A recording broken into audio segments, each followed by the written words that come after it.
The Inner Temple, a Mystic Mandala podcast. Talks on meditation, healing, and the journey back to yourself. Welcome to the Inner Temple, a sacred space for meditation, healing, and spiritual reflection through guided meditations, soulful teachings, breathwork, and gentle wisdom. The talks on this show help you to quiet the mind, heal the heart, and return to the peace already within you. Whether you're navigating stress, anxiety, heartbreak, or spiritual awakening, each episode is an invitation to come home to yourself.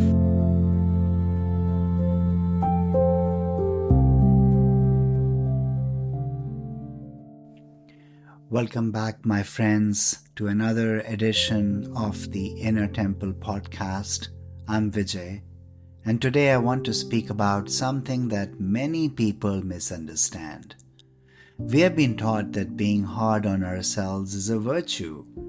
We were told that self-criticism creates discipline.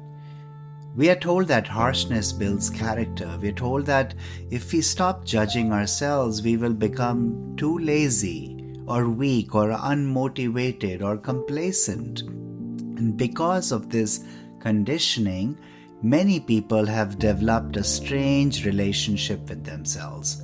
They speak to themselves in ways that they would never speak to another human being. A person makes a mistake at work and immediately says, "I'm such a loser." A mother forgets something important and spends the next 3 days mentally attacking herself.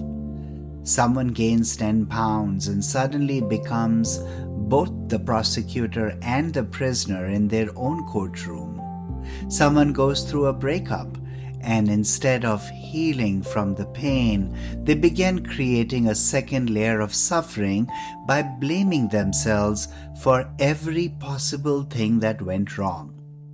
And you know what fascinates me is that most people believe this internal violence is helping them. And yes, I think it's internal violence. They think criticism is motivation. But very often, criticism is not motivation. It is simply emotional self-harm disguised as self-improvement.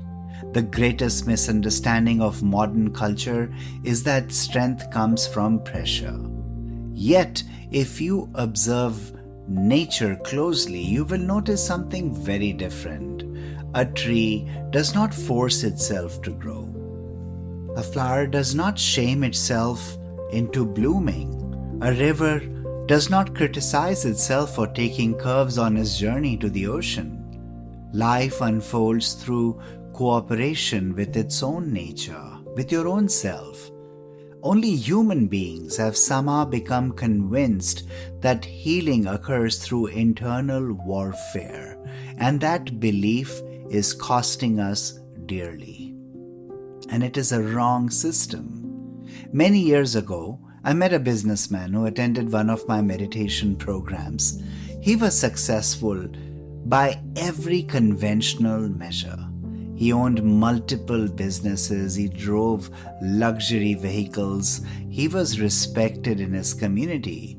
And yet, during one conversation, he confessed something shocking.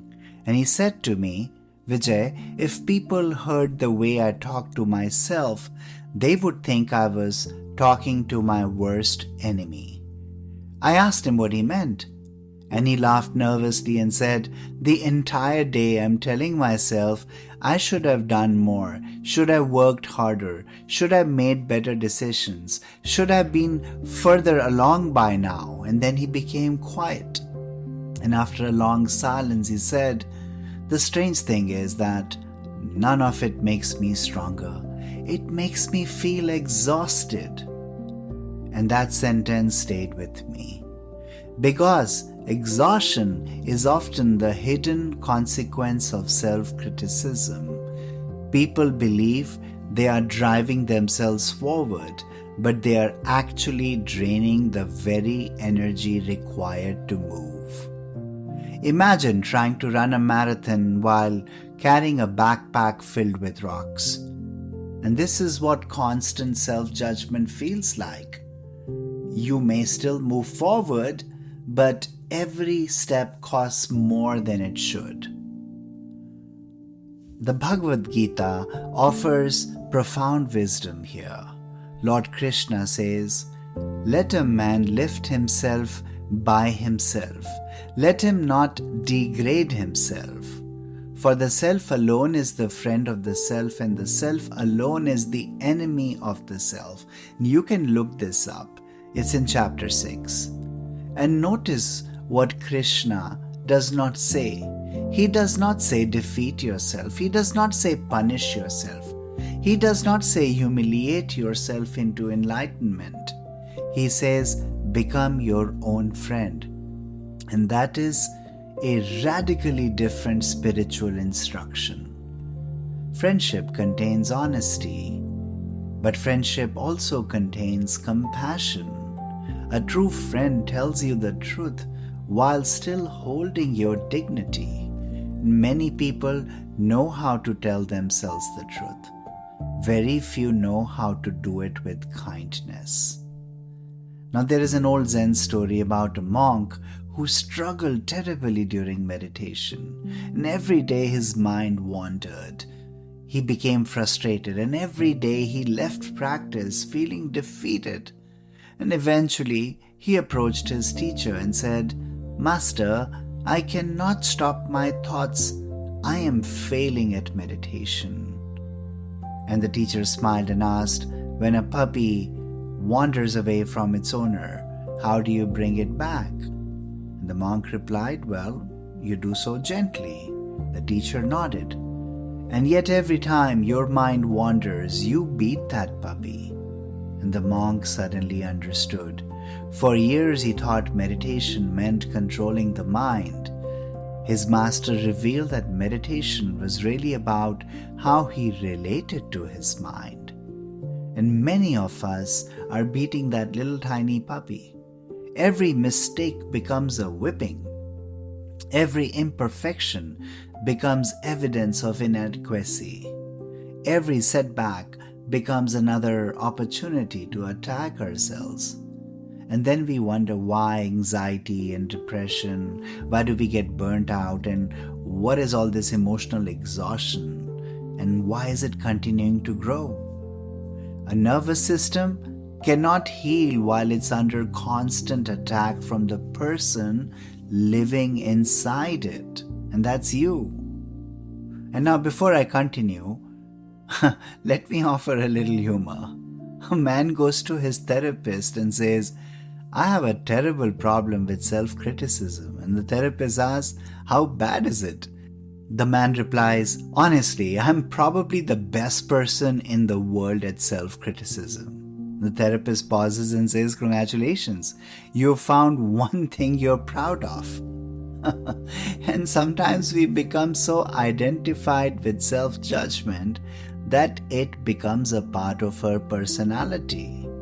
We wear it like a badge of honor. We believe suffering proves seriousness.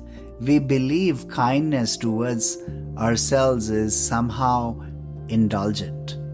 And yet, all the research that's there in the world continues showing that people who practice self-compassion often demonstrate greater resilience, healthier habits, and more sustainable motivation than those who rely on shame. Why?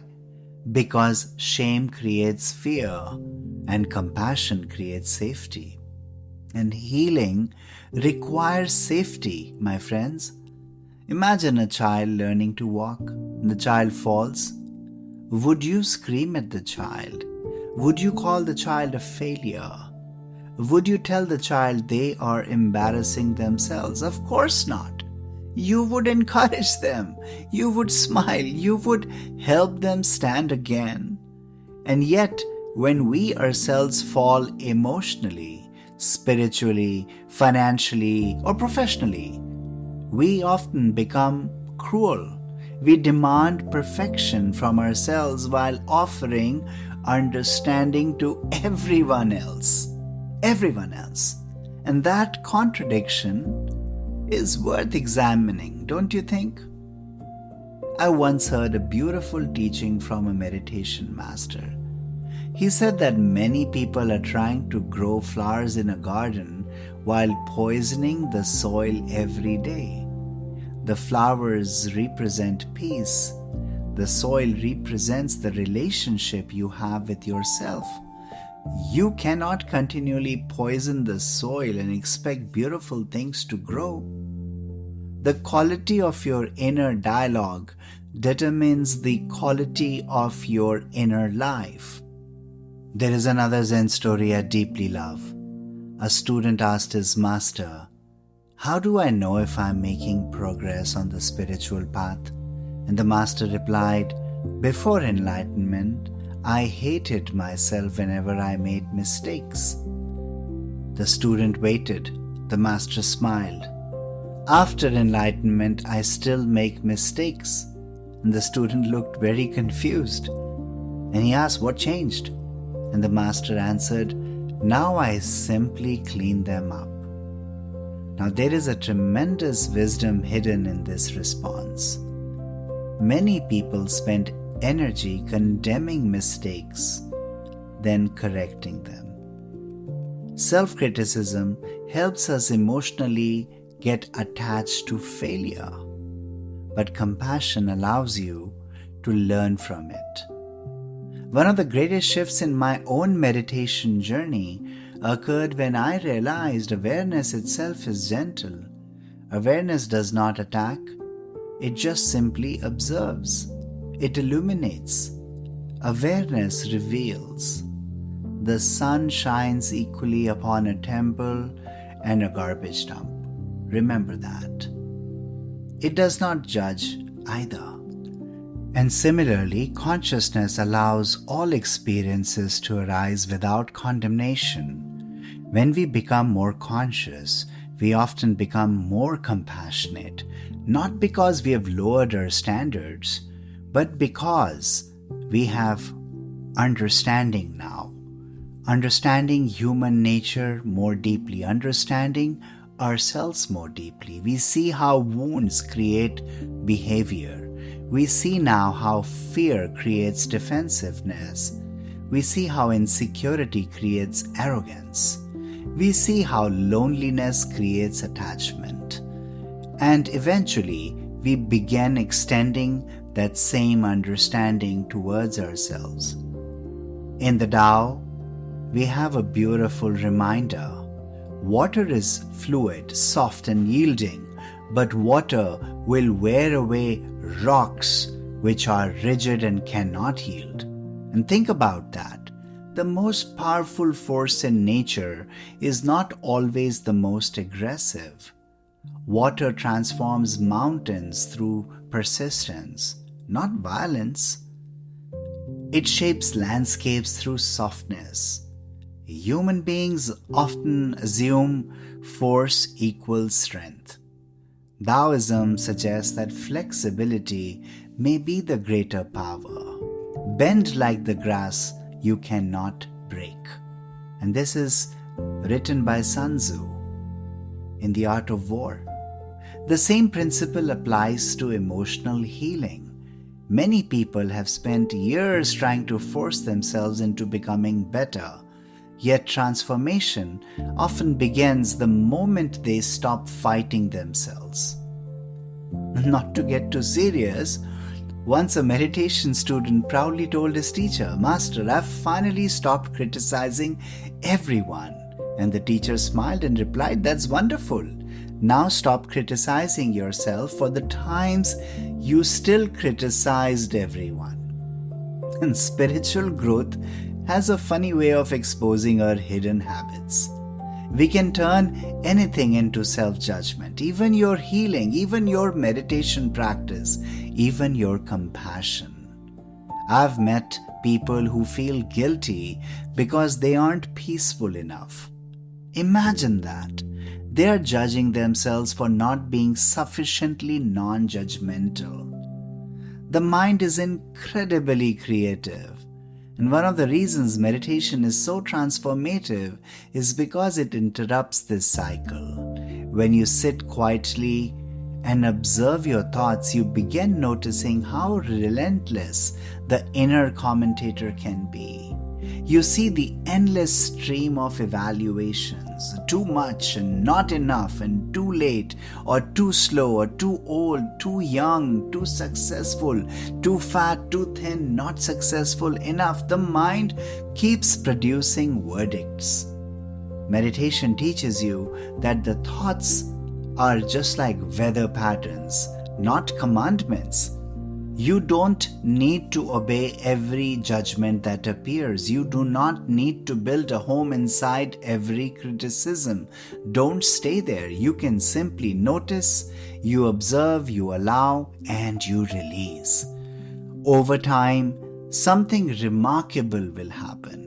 You will begin relating to yourself differently, and that shift will change everything for you. Because self-compassion is not just an emotion, it is a relationship. It is a decision to stand with yourself instead of against yourself. It is the willingness to remain loyal to your own humanity even when you are imperfect. It is the understanding that growth and kindness are not opposites. In fact, they are often partners. The people who achieve lasting transformation are rarely those who hate themselves into change. They are the people who care about themselves enough to change. Now, there is a subtle but profound difference here. One approaches, I'm broken and therefore I must improve, while the other says, I am worthy and therefore I choose to grow. The actions may look similar. The internal experience is entirely different. And as we begin closing today, I want you to consider a simple question. If your best friend carried the same burdens you carry, suffered the same disappointments, made the same mistakes, and faced same fears, how would you speak to them? Would you attack them? Would you shame them? Would you call them a failure? Or would you offer patience and understanding, encouragement and support?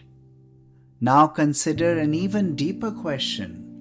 Why should you deserve any less? The relationship you have with yourself follows you everywhere.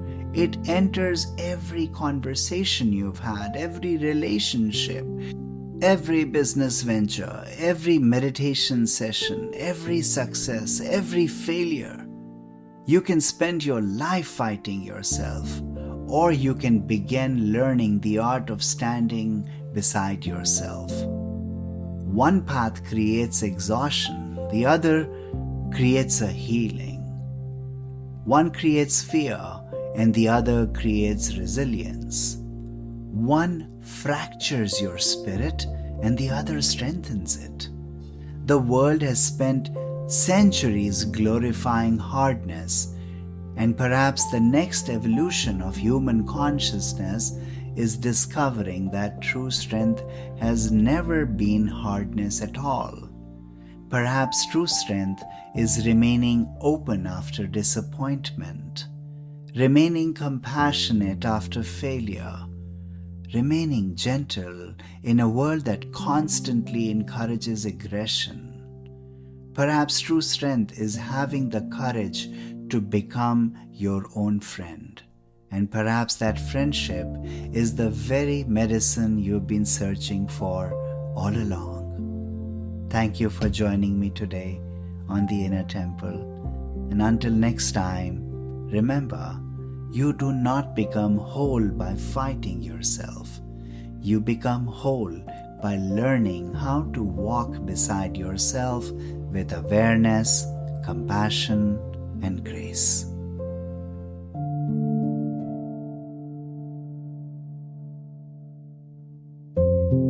Thank you for listening to our show, The Inner Temple.